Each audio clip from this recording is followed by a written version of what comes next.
Hi guys, today I'll be taking a look at the Drop Invyr Holy Panda. Let's get started. Now, these switches have quite a long history which I'm not gonna cover in this video, but if you want to read more about that, check out these two articles by ThereminGoat, link in the description. Now, just to give you the gist of the story, the Holy Panda was discovered by Quackems of TopClack, and unlike most switches, the Holy Panda was a Franken switch, which either had a Halo True or a Halo Clear stem with the Invyr Panda housing. However, you can't easily buy both switches now, so you can't create the OG Holy Pandas anymore, which is a bit of a shame. With that said, Drop has so-called recreated them with their updated tooling and it's somewhat highly regarded in the community. But that definitely depends on who you ask. Drop also says these are the most tactile switches in the world.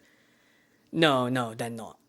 Now, pricing wise, these are $85 for 70 switches, $105 for 90, and $125 for 110, which places these at the ridiculous upper echelon price bracket.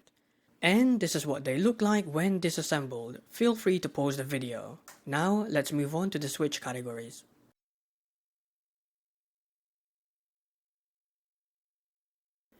On-center key presses are very smooth for some switches, but not so for most. There's actually a range of smoothness levels between all the switches, but they're only really noticeable on slow key presses. Off-center key presses are slightly worse and can range from average to decent to very scratchy. Again, this is only noticeable during slow key presses, but that's disappointing given the price of these switches. Overall, I'm not impressed, but they aren't terrible either. 7 out of 10. Now, according to Drop, these have a 67 gram spring, and that usually means a bottom out of 67 grams.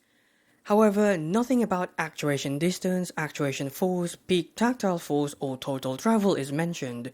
We don't even get a force curve.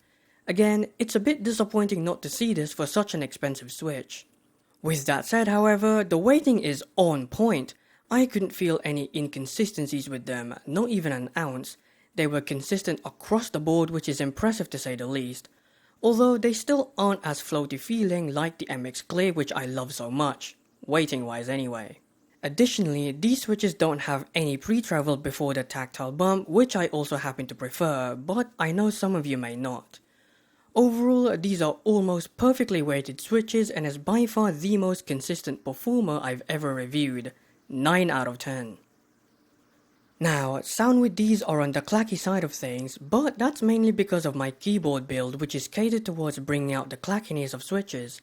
But in my opinion, they sound pretty good as clacky switches anyway, even though I know that's not the general consensus. Also, as a small nitpick, there's a subtle spring pinging noise that you sometimes hear when typing at speed, but that's basically a non-issue for most folks. Overall, they're a nice and clacky sounding switch, and if you don't like that, remember these are Holy Pandas, you can modify these and make them sound thocky like everyone else if you want. 7 out of 10. Now, take a listen and enjoy.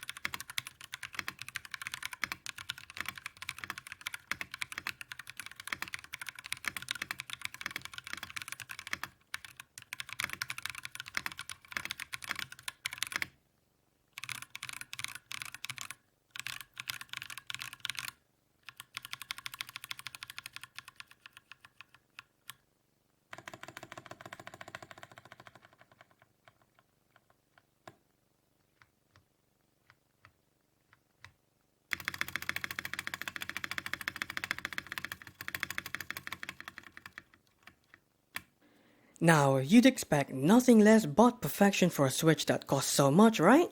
Well, these pandas deliver. Almost.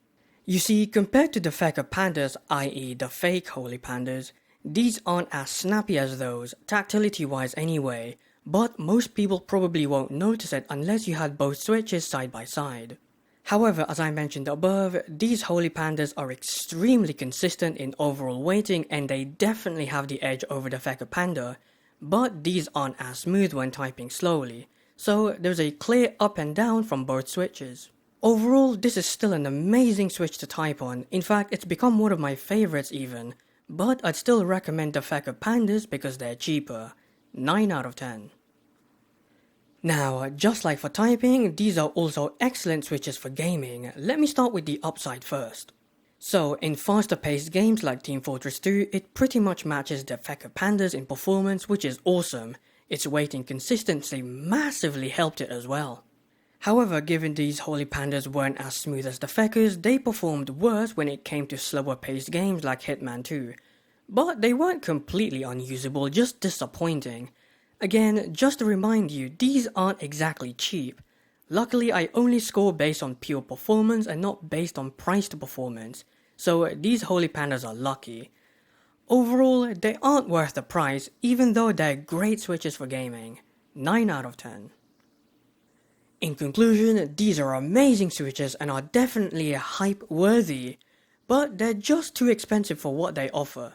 The final score for this switch is 41 out of 50 or 82%, exactly the same as the Feker Panda and the Berber U4T, both of which are cheaper options that you can find for less than $1 per switch. And that's the end of the review. Next time I don't know what I'll be looking at, but until then, take care and goodbye.